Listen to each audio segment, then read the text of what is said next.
Mike Kalambai, à ça la cour pastorale. Alors, ma pasteur Mike, mais peut pas qui est un grand chanteur. Bango, baza ba serviteur, il n'y a pas trop personne. Ça, franc-maçon, il y a 32e degré. Mike Kalambai, il y a Sambi. Osaka, Simanangai, Osaka, Osalaka, Wana. Pourquoi? Parce qu'il y a déjà Kota Liboso Naï. On a baza, bateau va pratiquer la pédophilie. Bateau va pratiquer l'homosexuel.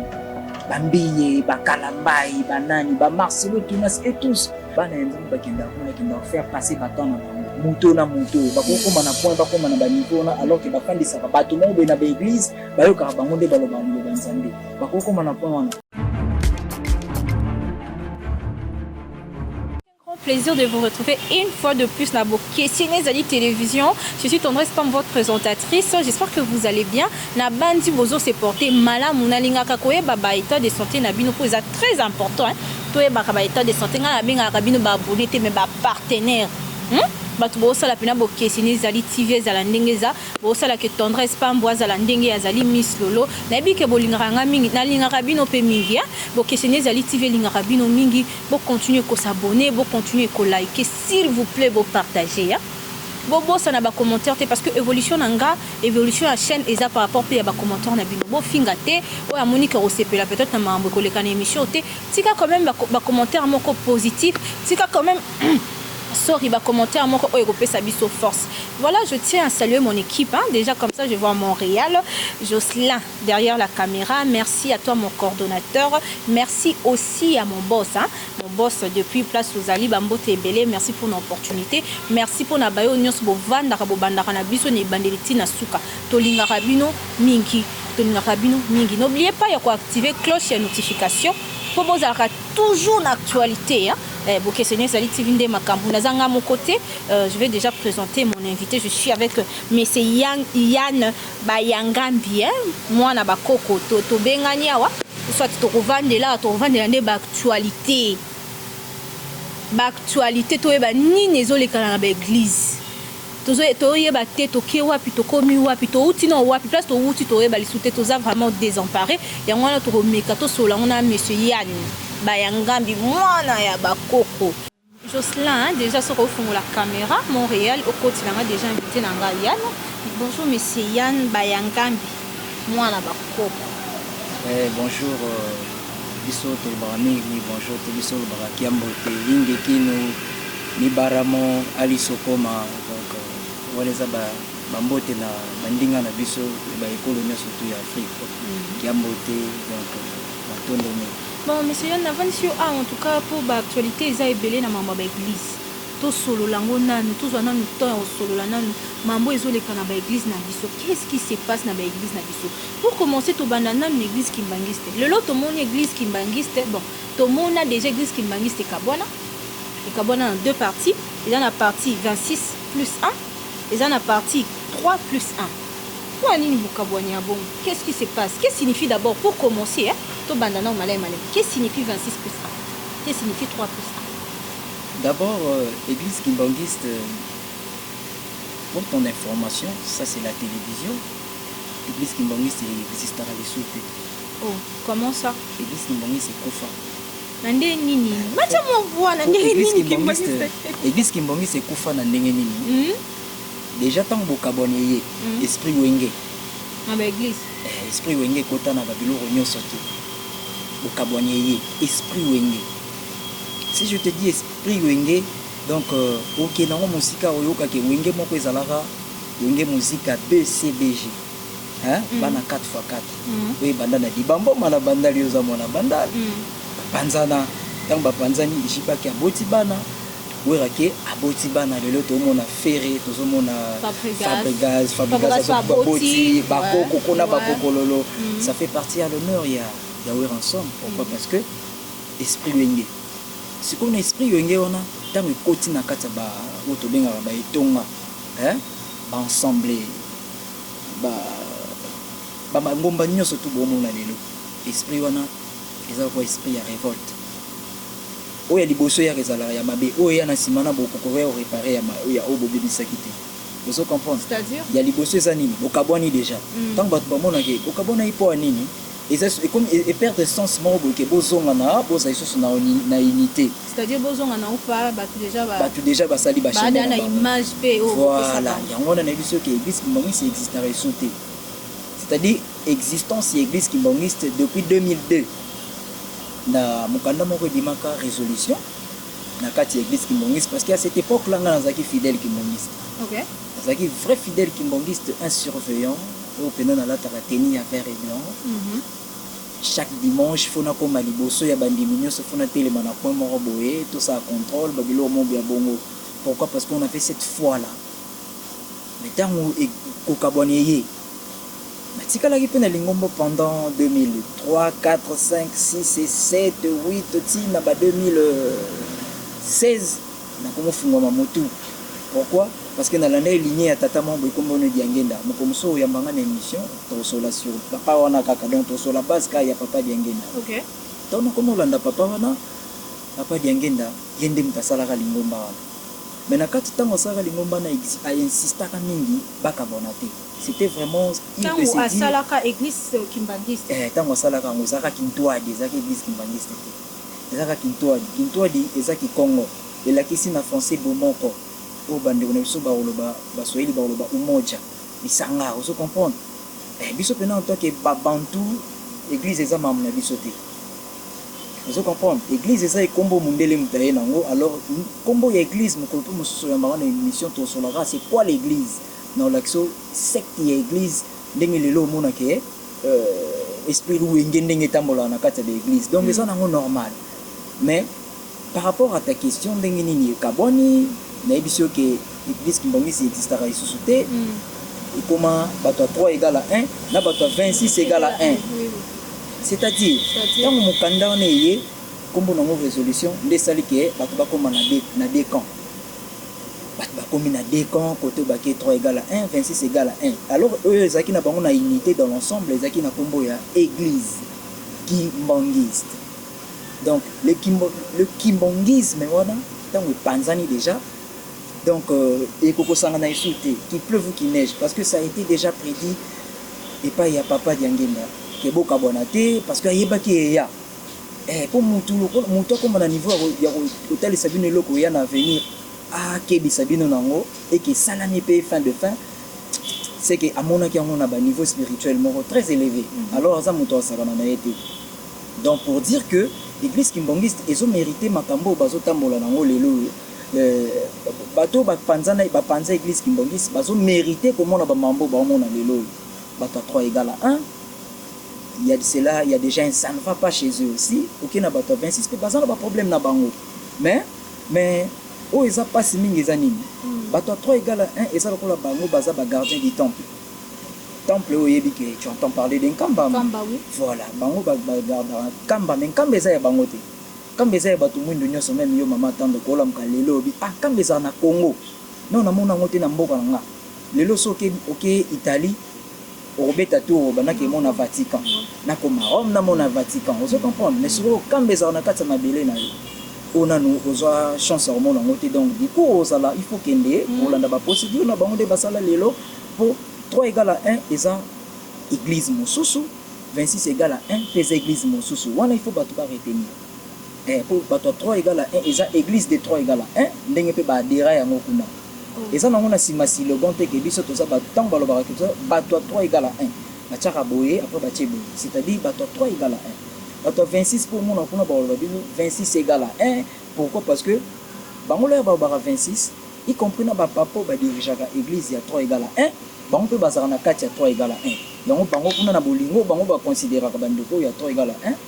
Donc basali nombre ya 26. OK. Vous comprenez? Quelque part bango bazana mo amour moko boye. Ba considérer ka baninga. Mais bango koto eza soki déjà ba yebika ke yo za muta 26 ko chakuto likole pa na bango te. Pourquoi? Parce que toi dia na wenge. Ukraine. Oh, Ukraine réussit. Tu es comme guerre. Tout c'est caté mais ça fait mal. En fait, c'est que ça car moi et l'eau mort boy. Il y a pas c'est comme si ça passe. Voilà. Vous comprenez? Netinga so na seke za passe. Pourquoi na eba na ndimaka te ke to koma boy et lors na tangi Diangenda na yekoli Diangenda bien na comprendre que mona ani ba biloko tundenge salema. Yango na sengela ka kende na epo. Ai ba il faut pas mona ngona misu ndenge ezela. Voilà le résultat. Ndenge Koto bakoma 3, Koto bakoma 26. Mais c'est quoi la base? La base, il y a séparation. Oh, tout le monde a jeune na braza kuna, ça va pas. Base, il y a kokabwana, oh, ezani. Soki olandi vidéo moko boye, vidéo moko tindela yenga kanate avant tosala l'émission na yo. Olakisanga vidéo moko ba jeune na Brazzaville, ndenge basalaki analyse, tout ça et tout. Révolution, banini banini. Alors ba jeune wana na olobela ba jeune ki sasa boye. Pour elonginanga ba ebinga très bien. Donc révolution tout ça n'est pas ba jeune na Brazzaville, et ça normal. Parce que soki bolandi ka papa diangenda wana boyo kaka lobaka na ba malobane moko boye nyonso ebandela na Brazzaville. Oh. C'est-à-dire abandon koloba chaque fois que ba jeune à venir à l'obéza maboko na bino. C'est-à-dire ba jeune oh ya Brazzaville lelo ba téléméli réalité moko boye par rapport à ta question c'est quoi la base ya révolution na bango et ça que bango bazo sepelate na administration actuelle o ezotambwisa lingomba o ezokende on dirait bana moko ya mike mutu bazotambwisa en fait bana ya école maternelle bazo ko corriger ba ya 6e et bala na te ça se fait pas vous comprendre alors ba ya 6e eza banani bato basimbi administration bato bazo gérer lingomba bazo sala ba mibeko moko bezo correspondre te na oyo ezalaka déjà vous comprendre yango sali que révolution na pas se révolter ba lobela makambo eza réel alors l'air ba lobi makambo na lelo nalandi bango na vidéo moko ba lobi balatisi batitoye bango soki bakomi bato ya 26 bazolinga bakotisa bato ya 26 na lingomba yango wana bazosala barévolte ozo comprendre ke soki balatisi yo kombo ya 26 wana eza lokola balatisi yo kombo moko boye fo motu to ayina oke yo uta 26 bon alors qu'à la base bango to baote esika moko papa moko mama moko donc bana papa kimbangu na mama moyi mais bakabwana parce que révolution ba jeune baolinga bazongisa lisanga yango ba jeune baolinga nini en fait posa na bango eza nini ba jeune wana so landi bango bien na ngoyemo na bango baza dango on sentir que c'est l'état d'esprit ya kimbangu état d'esprit wana ndeza état d'esprit ya kimbangisme parce que nga nazo compter sous ba jeune wana teke bato 3 égale à 1 so bango pe ba olanda ngai tango so tokotindela bango pe ba lien ba kozongo ba otala ba comprendre que bango pe baza bato 3 égale à 1 ba ni bato ya 26 o ba olinga balatisa bango bazande bato ya état d'esprit ya kimbangu qui n'est autre que l'état d'esprit de kimbangisme parce que bazo telemela bazongisa bato na droitude talaka basengi bazala ba autonome balobi ke komba paroisse na bango tala ngai komba paroisse na bango tala ngai eza na le nord bango balobi ba vivre indépendant c'est-à-dire libeko to eutaka na nkamba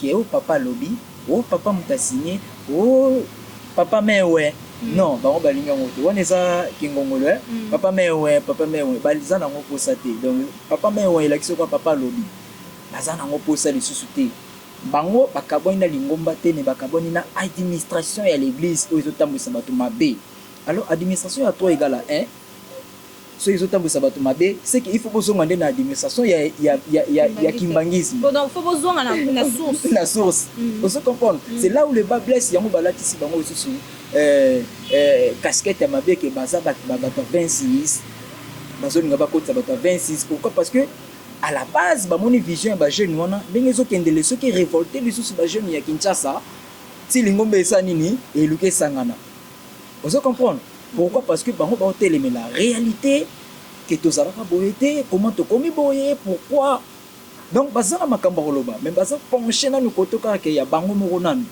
mais bazana mambo koloba ebele pourtant natali ba vidéo nazotala bafandaka soki 6 7 oyo passer maloba bazana ba esprit ya koloba bazana ngo pourquoi parce que bana état d'esprit ya kimbongisme eza ni ya 3 égale à 1 ni ya 26 parce que na 3 égale à 1 et siko bango baza comme étant des fidèles bazotelema déjà au sommet où est déjà institution et lingomba azalek ya chef spirituel batelemeli commission de discipline commission ngana comme benga commission de destruction ya ba papa oyo s'il faut que je cite le nom de papa Katembo de Rifin Asumbe de papa Mario Kuta batesi ba pemisaye ba papa no moni tout natangi wana hein ba moto bazo détruire mais ce que tant bazo détruire ezokende kozonga na casquette ya mokonzi ya bule mpona bango c'est les chefs spirituels. Hein? Oyo ayebi makambo ndenge eza kose passe te mokonzi ya bule azalaka vraiment pas trop affilié na badocument banini, mais signature ebimaka na badocument ezalaka ya ye. Du coup signature eza lokola toza boye na yo mama Tanda, yo nga yo oza mokonzi mais nga natambola na badocument ezalaka na signature na yo. Lobi so likambo ebebi ngaso na batami nanga baloba nani ngam na signé pour yo moto signé, vous comprenez. Donc ils ont cette envie là de tout remettre en ordre pour que lingombe zonga na rail, mais baso ko kapé ko lobango te bazo bazé mingi pa na bango moko ba fidèle ya tala ngai, mais du coup état d'esprit baza nango nazo répéter moi à chaque fois, c'est l'état d'esprit de Kimbangu. Vous comprenez, révolte et état d'esprit ya Kimbangu. Mututo monaka révolte sur likambu songolo et qui azo combattre vérité. Et ça la même akufi nango, c'est qu'azan état d'esprit ya Kimbangu pour Kimbangu akufa na vérité. Vous comprenez? Ba descendant na yebi bango ba Lumumba, ba nani, ba Kwame Nkrumah, ba Thomas Sankara, vérité.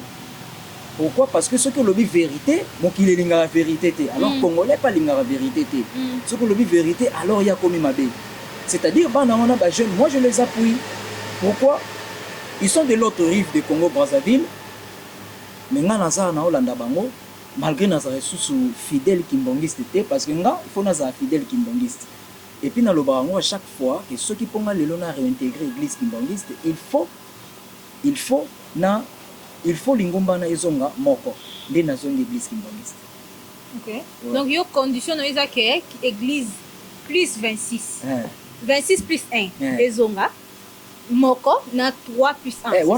Wana nga ipo lelo na zonga pina. Yo poza na kati ya révolution ya ba jeune wana. Oh nga na banda révolution kala bango ta mosusu ba sala ngo lelo nga révolution za ya kala. Révolution peneza ya kala so tali ba émission mosusu mona na lobela. Na ibisa même ba kimbongiste que mosusu que pour bango chef spirituel et pas na bango c'est un dieu. Vous comprenez? Alors so on dit ba vidéo mosusu ndengo wo lobi ko sala benser na kati ya émission yo. Ba tu mosusu ba comprendre quelque chose par rapport à ce qui concerne le chef spirituel. Et bêtise les lois n'a pas ce exemple il y a signature bêtise les lois n'ont pas la casquette il y a chef spirituel, mais les jeunes kimbongistes les jeunes il y a parce que bangonde ce qu'on a mis au baba kimbongiste pour avoir sa révolution, et ces jeunes kimbongistes je les encourage moi bango so basali effort et que les lois ba jeunes tout balamoki lingombe ozonga na disposition ya chef spirituel, parce que souci na bango ngwana pour chef spirituel il y a de cela 20 ans depuis ngombe kabona il y a zarane na signature té. Ah na mot à dire té. Ah na mot à dire té nente ke yende papa ya bana ya lingomba ezala 26 ezala 3 plus 1 bango nyonso tout. Nous doit représenter lingomba za papa spirituel na bino wana. Ouais mais c'est lui. Mais il n'est pas au courant, il ne sait pas comment marche spirituel na bango. Ah oui yoza pardon. Il n'est pas au courant ya mambo zo leka, il n'est pas au courant ya ba révolution ba jeune. Il est au courant. Ah OK, vas-y. Il est au courant. Il est au courant. Vous savez, dans toute chose, Dieu a le kaka bateau baroya ko sala ke bibongo ese bimba ki ezulu kaka eto boka. Nzamba ko na bateau. Vous comprenez? Pas tout pas mais oyo ki passe mais ebiki sioka po et si ozaki na posa ba finango. OK. Voilà, donc le chef spirituel a tonda ki pede ba makamo. Il y a cela 20 ans. Yekuta bateau soki ki bulingomba na posangana lelo ezonga moko ezonga kintwadi pour c'est les kintwadistes. Vous comprenez? Kintwadi on a des boti ba vuva mo bato ba église des noirs bana bango tu ba bimela wana. Kintwadi. Ba ki état d'esprit ya Kimbangu. Alors diangenda nde papa diangenda nde ki kosala église kimbangiste. Vous comprenez? Alors église ngo kaboni lisusu. Tango kaboni to koma na poni pour que lobito zongisa yango. Vous comprenez? Des révolutions et pas ba jeune oyo on a diana banda révolte kala na bandenge na ngamoko. Du coup, je les appuie moi. Donc ceux qui les chefs spirituels pena pona ye que lingombe zonga nango, mais bateau baza pembeni na ye ceux qui veulent à tout moment diviser les gens, créer des divergences o ya loba ki ya sala ki pour que bato bakabwana ya bango na nde bazo sala ki loko ngo et marché té. Mais pour na papa chef spirituel les apena que lingombe ko sangana nango. Le chef spirituel. Donc le chef spirituel, pour lui, comme je le disais, pour lui, Lingombe Kozonga Langwata Lelo, pas de problème. Bafanda sur la table, baswadia la miable, la famille, la zongi na bangope. Mais pour certains, par la intérêt na bango, bango baganya rap. Ba intérêt na bango ezani komona bato bazalaka bana papa maman maman bakabona intérêt ngo ezani pour l'hôtel un jour ba osanga kaka. Surtout zongi na reconnaissance ya makila un jour ba osanga kaka, n'est-ce pas? C'est des intérêts matériels, maman. C'est des intérêts matériels aux osala que au monde sika oyo molimo ezali molimo ya solo ya nzambe. Ce qui esika na kaka matérialisme ezui liboso. Molimo botina sima, c'est le chaos. Mututu bandoya, vomena tekande konanga oyo na loba kuti yebuta utakibwa kinake pa bata 26 pour que yeba pesa nini mbongo.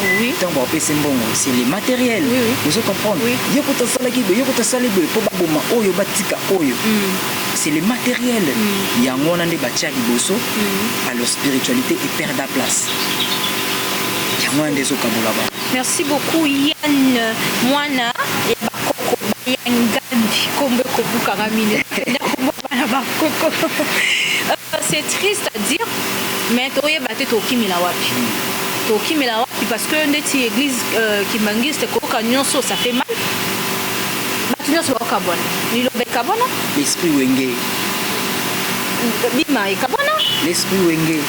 Tout le monde appelle les rêves au kabwana. Esprit wengi ango. Ce qu'on peut tout kata. Na pas na kota non esprit. Na pas tout kata na esprit wengi na. Il faut tout ça ndeni. Esprit wengi na la base ko kata ngo. Surtout wela mbongo.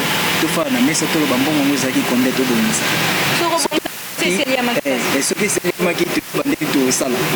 Mais ce qui c'est que X ne fallait pas na place il y a Y. Alors to sala qui anda sur place wana. À la base, il faut que tout ça de façon que tout ça X a son ici canaïwana. Ce qui X a son ici canaïwana. Bobongi c'est ce que vous voyez. Ce qui n'a le bon n'est pas battu bangiste. Alors si on a pris cet exemple wana, et ça qu'il faut qu'il t'en a pas, la branche nyos. Et pas bavouva mou, et pas banani, et pas banani, et pas tout bakabona. Et ça la racoue la poste. Poste. Alors les postes, déjà la poste, les amis, bon. Base bango tu faut pas comment na point ya rozonga ndele sikana alors za mo passe kozonga na ba point wana so si bobe bana so que si bobe bana c'est quand na normal voilà ba blessure et causala mambe retenir ça ba tu faut pas retenir point wana que l'église kimbongiste n'existe pas ça n'existe pas il existe l'église de 3 égale à 1 et l'église de 26 égale à 1 donc c'est ça. En tout cas, je suis bouche bée. L'église les réveille. L'autre monde, le pasteur Moïse Ndiye, le pasteur Mike Kalambaï, bazaka meilleur ami. Mais comment on a réglé le compte na bango na internet? Tout qui met là, wapi. Ça fait mal. Tout qui met wapi, on vend le money. Donc, comment on va na Moïse Ndiye? Le là communique en chanteuse wana natanga na komona bo excusez-moi notaba ba mama ngai je suis une fille très très sage Zambé zano chérie kata komona Joël Tumba ibanda ina mamba Moïse Ndiye na pasteur Mike Kalambaï ya majabu tomati sous volume to komina mambuya Joël Tumba chanteuse ya Mike Kalambaï ya longola soi-disant a longola bazemi soi-disant a baby c'est matrice toujours mambu ebele toki mila wapi question na ngano ya liboso na studio za wana toki mila wapi.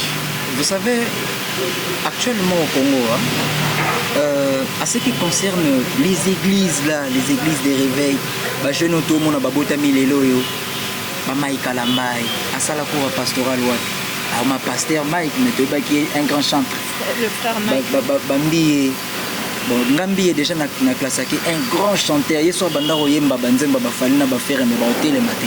Oh, pour l'équipe baron. Et vous comprenez? Donc et ça le quoi balanda déjà dia lokolo ya Jésus-Christ de Nazareth on a bengara mwana ona Jésus. Oh. Mwana ona Jésus bato so ba comprendre c'est qui Jésus parce que Jésus azaka moko on na yebi. C'est faire égale à Jésus de Nias. Oh. Parce que Jésus a connaissance. Ok. Jésus est sa connaissance. Ok. So lingwe ba connaissance on faut kota na kati ya secte wana. OK kota na oyebi ko connaissance wana apo koti na kati ya business wana ya Jésus. Alors le business wana eza nini? Le business yango eza yeba Bible ça na batu moko be ba yoki là aussi tout un point un train là que ça bon OK c'est lui tout le monde doit passer par lui pour voir les très hauts. On se comprend. Et c'est pas ça pour toi? Non mais par rapport il y a ba bêtises aux mona que Mike Kalamba a publié sur Mbié Mama Diabo Pasteur Marcelo. C'est quoi au fait avec eux? Bango baza ba serviteur, il y a Pat Robertson. C'est-à-dire c'est qui Pat Robertson? Pat Robertson a sa franc-maçon il y a 32e degré. Okangi ba ndoki? Té, Pat Robertson a ndoki té. Oh, franc-maçon pas ndoki té. OK. Parce que kindoki eza biso batu mwindu. Kindoki ça science. Et ça boyebi. Mais Pat Robertson a sa franc-maçon il y a 32e degré. Et quand je dis un franc-maçon, c'est-à-dire mutoza na franc-maçonnerie il y a très élevé. Il y a porte taka, il y a porte à souka. Vous comprenez? Il y a mozo kandeko Mike Kalamba yazo ebisambi. Osaka simanangai osaka osalaka wana. Pourquoi? Parce qu'il y a déjà kota liboso na e. Alors na kata mondo wana ceux des choses à yaya. Formation liboso yambi. C'est des formations et tous. Bango tout na balimbisanga bandeko ba otala ba internaute, bango tout wana baza bato ba pratikaka pédophile. Bato ba pratikaka l'homosexuel. Bambiye, Bakalambai, Banani, Marcelo Tounas et tous. Déjà, il y a une période année passée, Marcelo Tounas a s'en prendre dans les catholiques, porte en fer et ça na catholique. Mais alors que ça, aux ongisima, au salaire. Parce qu'il faut savoir sonder les mots et sonder les écritures. Il y a les lois au fleuve la catholique, alors que l'église des réveils, nous tous ensemble la Jésus-Christ de Nazareth. Bobimela wapi na catholique, c'est-à-dire moi no fingi tata na yo fingi maman na catholique dans sa mère. Malédiction. Vous comprenez? Bango tout on a somo ne bakoma na ba position ko s'insulter, banani banini.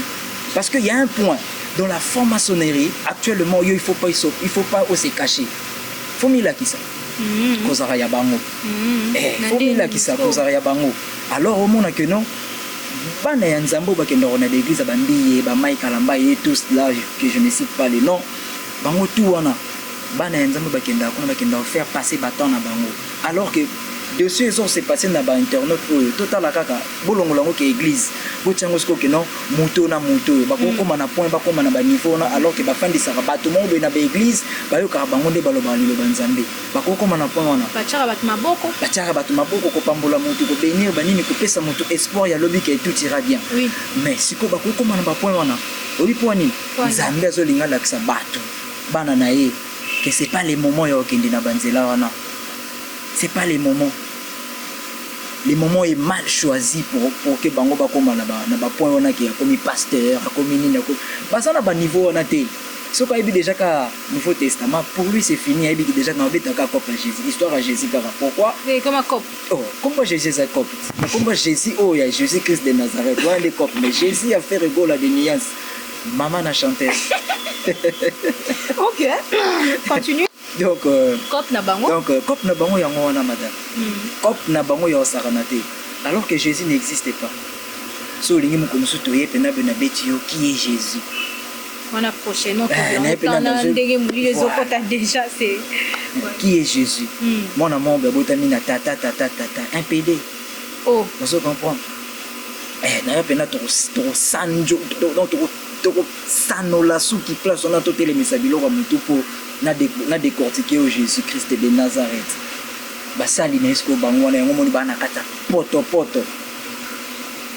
Vous comprenez? Tant que balobi bon ba mi bimisi, c'est-à-dire comme bana tata nzambe o bakenda na bébé. Pour bato bakenda kula baza ba innocent. Ba bi ke to yo kalilo bayanza ya nzambe. Mais derrière bango ba misala na bango basala nini? Ba misala bango za ba misala mabe. Majabu tala no majabu wana. Sona ebisio kopa majabu wana. Bana mbongo osala eloko wana te. Baza financier pour nous osala eloko wana eza po emema ba jeune ebele na initiation. Au moni ba osaka ba jeune talent religieux ba yo yemba banzemba nzambe bango ba bien ba jury. En base sur base de quoi? Bozara déjà c'est-à-dire hein, bozara déjà bato bosam bosala la nzambe boye polaksa batunzela ya nzambe. Ce qui ngana ye na coupe on est quoi ngande na yemba bien pour que ngana ko bima champion parce que biso tout otika na to kata biso alors nzambe à la base ça moto akabola raté bino boza bato bosala ila nzambe c'est-à-dire bo kabola biso te bo produit ka biso tumba moto comme ba chanteur le quoi bino pe l'avenir biso pe to comme ka ba to popango on se comprend mais à la base ba bimisa champion alors le reste ba ko initier bango dans la jeune onani Fiston Mboui azalaka na Vodacom Superstar mais Vodacom Superstar na pe bebisa ba jeune ebele et bebisa ba jeune ebele mais lelo tout le monde a bango ba star Fiston Mboui a saigné tout le monde non Fiston Mboui là il me fait ce exemple la nini akende kunati kuna il fallait papa champion ba binisa na na époque na bango ezala innocent balou mais si je ne me trompe pas OK vous comprenez lelo il est star batuna simanae pourquoi il a bimai champion mais Fiston Mboui yaki mona moko banda oyemba na église moso na ngirengere so wapi mais après azongili nae cop nae mais aujourd'hui il s'est fait star na quoi nae c'est-à-dire nzela ya Fiston ko kende na superstar ezaki ko bonga nae te c'est-à-dire nzamba afungoli nzela nae mais lelo yo vi nae azomena ndenge mususu oso comprendre ba majabu wana ba Vodacom Superstar de trucs je sais pas ba qui pédophile ils ont initié ba qui pédophile au monde ba jeune fille kuno mona soki semia oyo alongoli o bazo wela c'est panzani kuna matrice ziki biloko moko qui n'a aucun sens africain les biloko wana tout le monde ça n'a pas de sens et ça est bisoté alors to bando mona ka ba répercussion na ngole le to so mona mbi na nani na Mike mais le bazaki boit nani mona yango vous comprenez bato baza basali ya nzambe bato soki pe 1000 bayokelaka mbi soki 3000 fidèles banda plein kati plein pasteur aza na rando na moninga ne pasteur mais beaucoup tondi ça peut pas pour côté ya bato nini vous comprenez donc c'est de passe-temps koyokelaka bato wana ngakutu penza poto sola na ba connaissance bato na beta ba masolo na bango te parce que nga na problème na bango te na problème na maître na bango Jésus-Christ vous comprenez qui n'a jamais existé na problème na bango te ba nani ba Marcelo ba poète on a benga bango c'est des chrétiens apostasie c'est-à-dire poète c'est des chrétiens apostasie ils savent rien moi maye la classe atangi Bible ayebi place à balancer bino pour que asali ba poésie ne baluki na tribune vous comprenez asali ba poésie na e après aller atei ba tubino bozo kanisa ate bino mamba solo asa ba apostasie na mo ba biloko moko boye ba poésie c'est des chrétiens apostasie bon que c'est les télévision makambo yango je savais qu'il y a non mais c'est dans la Bible madame mon peuple périt par faute de connaissances alors s'il faut sonder les écritures tolobanini connaissance de quoi au peuple ils ont périr vous comprenez sur connaissance de quoi balobi sur la Bible en connaissant la vérité vous affranchira quelle vérité pour affranchir biso na nini pe lisusu vous comprenez bana nzambe faut ba balukaka place donc pour toi la Bible c'est quoi la Bible c'est juste un livre non la Bible c'est un livre pour nous les Africains mais c'est pas cette Bible oyo Moïse abimaki na Égypte et puis livre ngo ezongeli biso te eza yango te eza livre na biso Bible Biblia mibeko eza ya biso parce que biso toza ba première créature ya monde vous comprenez biso toza ba premier existant ya monde les Africains parce qu'on le dit l'Afrique c'est le berceau de l'humanité vous comprenez c'est-à-dire l'humanité tout entière est unie en Afrique c'est-à-dire dans l'Afrique les aki fort c'est que tozaki na mibeko vous comprenez tozaki na spiritualité tozaki économiquement parlant fort vous comprenez yango mikili misu bayaki pa na biso après bakei pour séjour après tant baké côte ça ya mabe nde bayaka isu ko coloniser sous biso yango lelo te komi boé vu l'aliénation et tout vous comprenez tu as déjà entendu parler ya ba esclavagisme et tout c'est tout ça à la base de l'aliénation alors yango na bayaki na Bible pour que ba mataka biso de temps à autre vous devez c'est-à-dire komate biso te vous devez prier sans cesse komate biso voilà kasi komate la biso ouais même komate la biso pour bazala dia likolo na biso vous comprenez même si tokangi miso nana si on veut dire Dieu on va le colorer en blanc Si on veut dire Dieu, c'est qui Dieu? On va les colorer en blanc. Et le blanc, tout ça, quand on tout le monde en a filmé. Jésus-Christ de Nazareth. Ouais, non, mais la whisky, Anna, la Maliana. Jésus-Christ de Nazareth. Jésus en plein tournage. Oh, yo, en plein tournage. En plein tournage. Akata clope abi avant de c'était pendant non stress ses yeux ba mati pendant boye ba pese no clope akati clope kombo na Robert William. Ah bon, il n'a pas payé ba reconnaître le quoi Jésus. Oh mais ba reconnaître le quoi Jésus le quoi boni parce que na mitwa ba africain. Hein? Le quoi boni. Na mitwa ba africain c'est lui Dieu. Ouais. Vous comprenez? Ouais. C'est lui Dieu. Alors il longa mututé. Et loko déjà beaucoup de ça ba na moi l'épinaire. Na musunité na miti na moi l'épinaire na kati mikro moi na bota malelo tango akoma mama madame tanda o mimae na bandeko ba bolingo nzambe aza na bino vous comprenez même l'église catholique moi na le o bando yebise que non o betele histoire ba kimpavita banani ba arrière grand-père na ayo côté bango déjà kuna ba benga bango bandoki bango ba pratiquer sorcellerie alors bondoki yango eza nini eza science o ba koko na biso ba pesa bango bindele ko ba ke tumba bango mais yango ne ba kenda ko tsana ba musée actuellement bozo mona que non bazo réclamer chaque état africain bazo réclamer ba bien na bango wana ezonga Congo pe na yoki ba le bazo restituer Congo soki plus de 2000 et quelques babikeko o bakenda bango mais tant bazo ki yango na biti nini balobaki nini kezaki sorcellerie Est-ce que c'est une sorcellerie? Ah, c'est quoi tu sorcellerie na poto ça na ngo nini na kilelo. Vous comprenez? Sorcellerie et servir bango nini pendant tout ce temps ya époque coloniale poto comme lelo et servir bango nini kuna pour que le lobby soto zwango. Vous comprenez? Alors l'Africain périt faute de connaissances. Merci monsieur Yann. Je crois que Naza un peu limité parce que non mon amulili la limité au côté makaso se déchaîner il y a ezamba la liboso même bala sukate na bokesine za télévision ma porte monsieur za reprendre ouais merci beaucoup à chaque fois il faut tous na analyse ya boye bon commenter bon liker bon tika vraiment ba commentaire pour te évolution émission sur kenen so vous avez besoin monsieur Yann allez kalisusu par rapport à ba sujet ba ko pesa pas de problème par rapport à ba sujet ba ko pesa bo bengi tendance pas mon ministre numéro yango wana. Donc, on est là pour vous servir. Mais on est déjà en train de clôturer. Ouais. Je sais que vous avez mis au Louba. Ouais. Mais après, comprends-nous, c'est le temps, c'est la télé, c'est comme ça. Pour glober tout ça, qu'est-ce que tu peux dire? Bon, d'abord, je dois commencer à dire aux jeunes fidèles que j'appelle actuellement des vrais kimbongistes qui sont en train de révolter pour la vraie cause.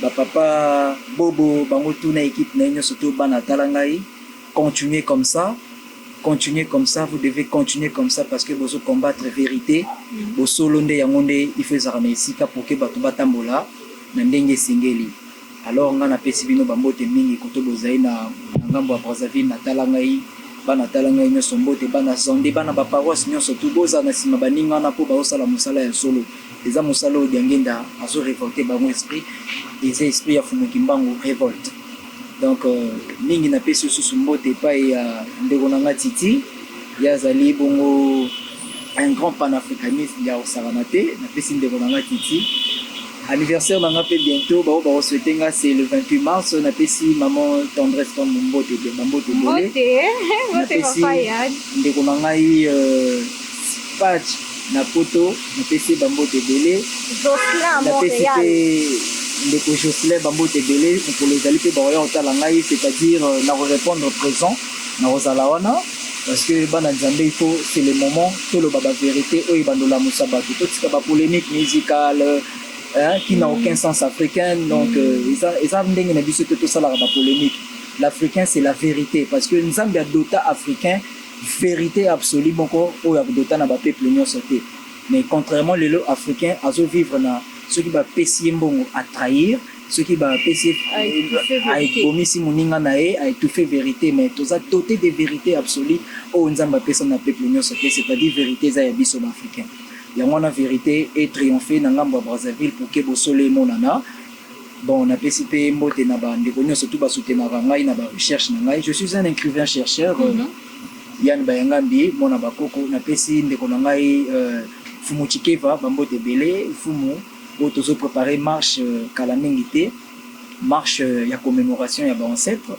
si Dieu le veut, et aux en mois d'avril. Invité, voilà, invité à Rosala, pour avoir banani, donc, bakonza l'état, bakozala, donc, les arts marchent moko, ils la fort. Donc, il y a un message dans la souka. Na pesi, ou tout Paul Malonga, na niveau ya France, na pesi, mbote Yadora, na mbote Belé, na niveau ya France, ou tout spadge, na Madame 2S. Merci beaucoup Yann. Yann Bayanga Mbimwana Bakoko, merci beaucoup pour notre présence. Ouais. Merci parce que nous révisons malgré Air Africa et Baka. Tous vraiment ma RT. On est arrivé en retard, mais vu que tous en là pour nous servir au biotobité, il faut quand même éléments et quotas. Vous avez quand même la connaissance ya mambozo les cas. Merci beaucoup Nous voici à la fin de cette émission. Tendance Pam vous aime beaucoup. Naloba déjà libanga nanga et zali abonnement. Moutounio ça a besoin libanga benganga. Ils par abonnement, c'est-à-dire au football on a eu au lobby par exemple na posa libanga $100 des semaines. Mais na kina poso bo bilanga mutumo ko. Na boka nga boka te. Seguin Galiano. Seguin Galiano bambo tebele ngako tuna boka te. Bon Seguin Galiano libanga nezaki offilé mais prochainement c'est payant. Non, c'est pour rire. Merci et portez-vous bien. Je vous aime beaucoup. À très bientôt.